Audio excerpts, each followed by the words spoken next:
Lamsa ka! Lamsa ka lang.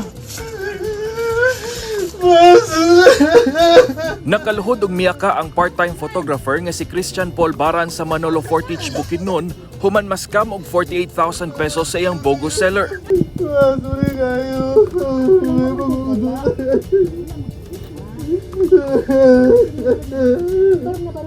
Sa video nga kuha ni Angelito Baran, makita nga gipakalma og giam-aman siyang inahan og asawa si Christian Paul, sanglit na sabtan nila ang giagian niini. Importante ang kinabuhi. Ha? Importante kay mahal ang sa Ginoo. Nagampo ang mag-inahan nga dunay hugot nga gakos.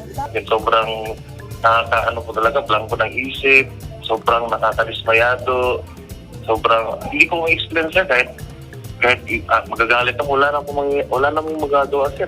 Gisaysay ni Christian Paul na engganyo siya sa gibaligyang kamera sa Facebook Marketplace ug nagsugod og kontak sa seller ni atong Enero 28. Miabot og sobra usa ka semana ang transaksyon kay kinahanglan pa niya mag-loan aron pang bayad sa kamera. Sobrang dismayado ako sa sarili ko kasi ako pa ang purpose ko kaya bibili ako aside sa pang-upgrade kasi naawa din ako sa kanya kasi nasalanta daw sila ng Baguio Odette, panggastos daw sa hospital, gano'n. Kasi ang dawi siya mag-talk sa akin kaya ang galing niya magpag-convince ko. Kumbinsido si Christian nga lehitimong seller ang iyang katransaksyon ug niadtong milabay nga Huwebes, Pebrero 10, iyang gipadala ang kwarta sa Money Remittance Center nga 48,000 pesos. Nagpadala man gud og picture ang bogus seller nga nagpamatuod nga napadala na sabang item nga kamera. Apan dihang nadawat na ang kwarta, giblock na si Christian sa cellphone ug social media sa bogus seller. O gidelete na sab ang tanang mensahe nga iyang gipadala. Human ma-post sa social media ang istorya, daghan ang miduol kang Christian Paul nga nabiktima sa parehong scammer. May pangalan na tayo sa suspect, i-confirm natin ito.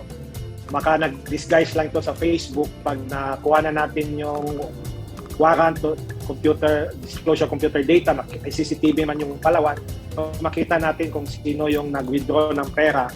Matod sa PNP Anti-Cybercrime Group Region 10, dako ang risgo nga mabiktima sa online shopping. Busa kinahanglan gyud nga mag-igmat og dili dayon basta-bastang mutuo sa seller. We are advised na kung mag-ano man kayo in large amount, dapat yung talagang kakilala nila. Then kung meron mang online, dapat COD. Mas maganda yung COD, cash on delivery, pagka hindi talaga may scam, ma-check nila yung item kung original o hindi. Pero luyo sa grabing pagkadismaya, nabayloan hinuon kini og kalipay. Tungod kay daghang netizens ang nag-amot-amot aron matabangan si Christian Paul nga iha usab nga gi-share sa mga kaila nga nabiktima usab sa scam. Nakadawat sab og bag-ong kamera si Christian Paul gikan sa usa ka photographer nga natandog sa iyang istorya. Hernel Tocmo, Newsline Philippines, stay safe.